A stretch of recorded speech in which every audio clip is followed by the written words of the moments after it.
Hi, welcome to Soap, Oils and Herbs. My name's Irene and I'm excited to show you today how to make the very easy foaming bath whip or foaming whip. There are so many different names for it. What is so exciting about this product is that you can use the one basic recipe to make a variety of things. You can make a foaming salt scrub, a foaming sugar scrub, you can make it just a foaming bath whip, and you can color it, you can add essential oils, you can add oils, you can even add some biodegradable glitter to it. So it's really a product that is for men and women and children. There's just so many things you can do. If you just scroll through Pinterest and all those other awesome sites, you'll see how they color it in 3-4 different colors and whip it up that it kind of gives a unicorn theme. Or you can add coffee grounds and some nice essential oils for a nice manly salt scrub, or maybe for a nice feminine rose sugar scrub. So there's really just so many things you can do with just this. So the recipe I'm going to show you today is just a plain base, and from the base, which is basically going to result to this. That's how basically this is one that I've made, and I've just let it sit in the tub. Then I'm going to show you how to add and whip it up, and how to add sugar to it, or how to add salt to it, color, and the different things that you can do with it. So let's get to it. I'm here in my kitchen, so this is my little kitchen chemistry area. Just when we start, I'm going to show you all the ingredients, but when we start, it's very good to just do some basic good manufacturing practice. I think that's what they call it, where you just basically sanitize your area. Everything is clean. You should be wearing gloves, maybe even cover your hair, and everything is just spotless.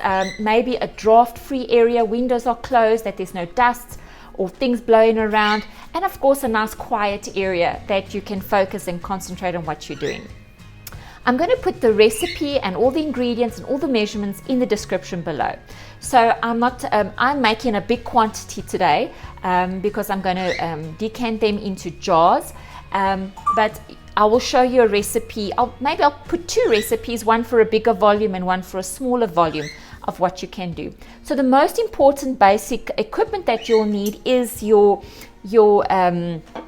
slow cooker, which is nice. It heats up everything gently and keeps it at a nice temperature for everything to nicely melt together.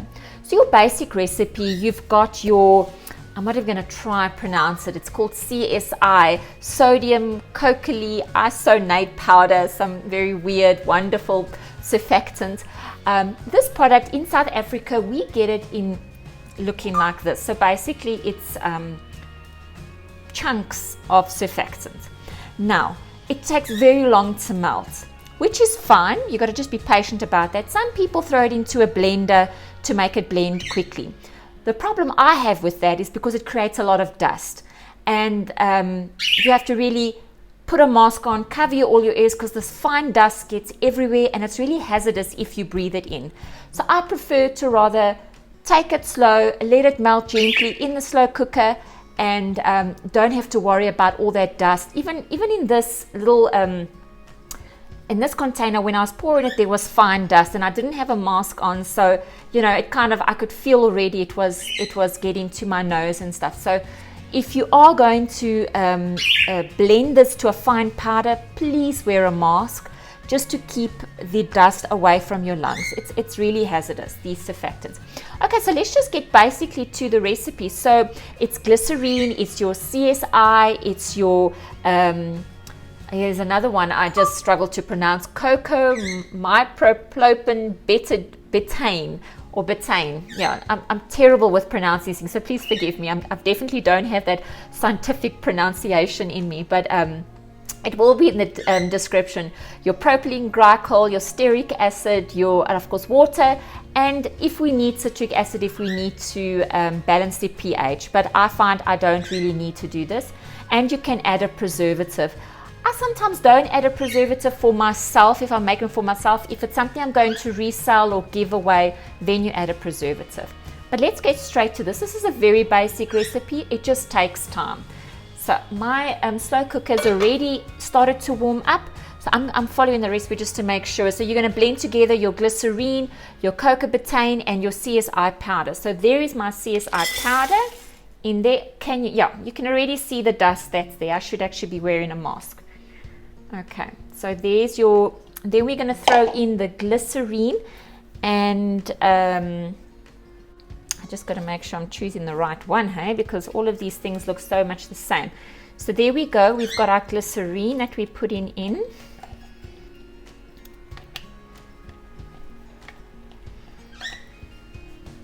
I have read people blend the glycerine and the CSI together. I don't know, I haven't tried it, so I don't know how it would affect the end product, but this is how I do it, and it works. So if a recipe is not broken, no need to fix it. So we've got our glycerine, and we are SCI, and we're going to add the cocoa betaine, and then we add in our betaine. All right, so we've got everything mixed in here, and we are just going to put that on high, and we are going to let that melt. So as I said previously, this is going to take a while because the CSI has got a high melting point, and I haven't tried microwaving it or putting it on the stove, direct heat. I prefer the slow cooker method, that it takes time, but it works. So I'm just going to leave this here to completely melt until it's a clear liquid. Once that's done, then we will add our stearic acid, our water, and our propylene glycol.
Okay, so while the foaming bath whip is busy cooling down, I'm going to show you what we can do with the already set foaming bath whip. So you're just going to take it out of there. Okay. Then we're just going to take an electric mixer, and I'm only putting the one on, then having the two. I'm just going to mix it. So you can already see it's nice and firm, like your almost like your meringue. So usually you can just use the bowl and then throw your ingredients inside, but I'm going to divide it up so that we can do different kinds of foaming bath whips, and I can just show you what you can do with it. And that one, put that one there. So there are so many things you can do, and I will put all the instructions in the description below. You can do a nice facial scrub, you can do a nice sugar scrub, you can add essential oils, you can add coloring, so many things that you can do. So I'm just going to show you just with these two. I'm going to make this one a nice pink sugar scrub. And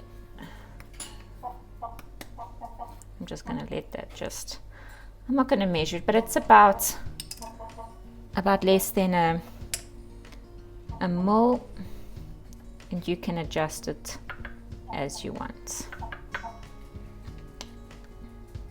Oh, this one is messing everywhere. Okay. And then we are going to then put some sugar in, so it's just, there's sugar. You can add as much or as little as you want, depending how rough you want it. And then I'm going to just add some jojoba oil, just for some extra moisture. And then we're going to give that a nice whirl.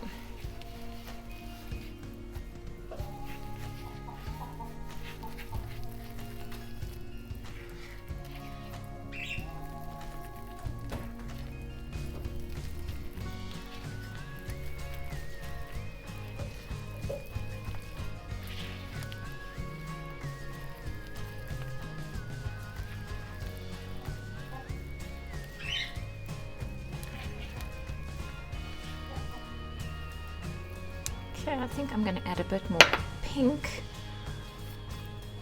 just to make it a bit more intense.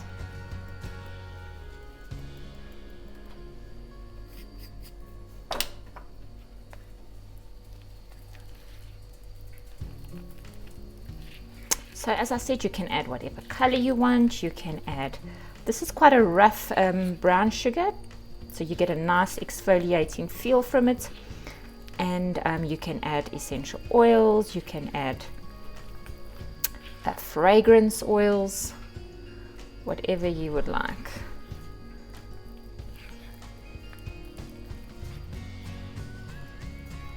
There we go. So that's the one. This one I'm going to make it into a salt scrub. Going to just add some Himalayas pink salt. And I'm going to add some coffee grounds to it.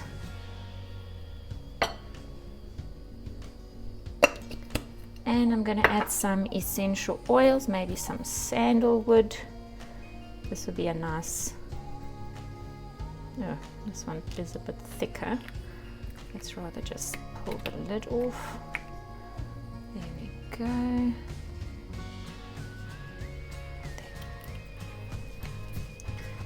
And then some jojoba oil. You can put any type of oil, sweet almond oil, sapphire oil. Yeah, let me use this one. There you go. And instead of mixing it by hand,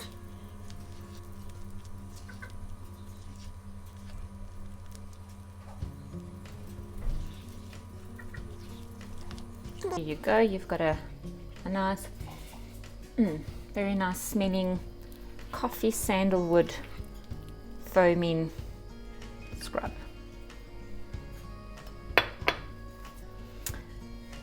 And you can even do, let's see, I'm going to show you how to pipe it also.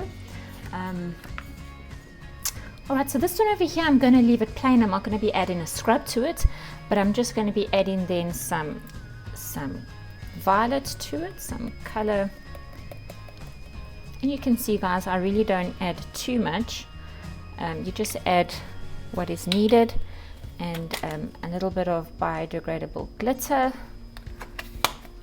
And I'm going to use this one there and just gently. Okay, so I'm going to then put inside this piping bag. So it's really just like working with butter icing. So if you're familiar with baking cakes, this is almost the same.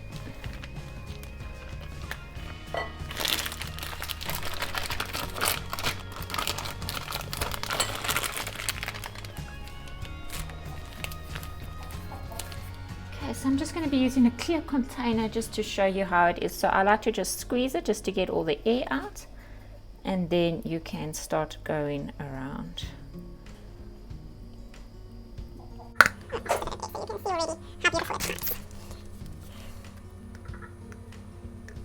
thing is not to press too hard on each other so it can still leave a nice pattern. So there you go. And obviously this is a surfactant, it is soap, and it does have oils in, so it will be heat sensitive. So just remember that when you package it or send it, your finished product, that it is heat sensitive.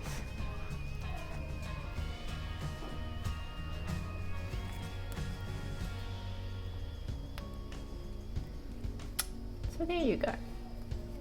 Really do so many. This is just an example of how pretty the texture is with the sugar.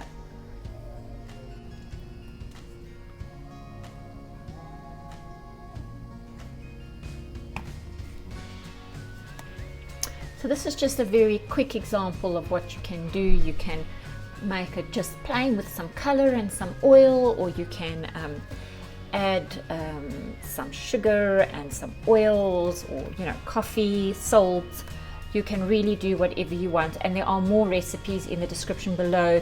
There's a really cool one where you add some melt and pour soap into the blend, and it just makes a whole nother version of bath whip. It's really a great present.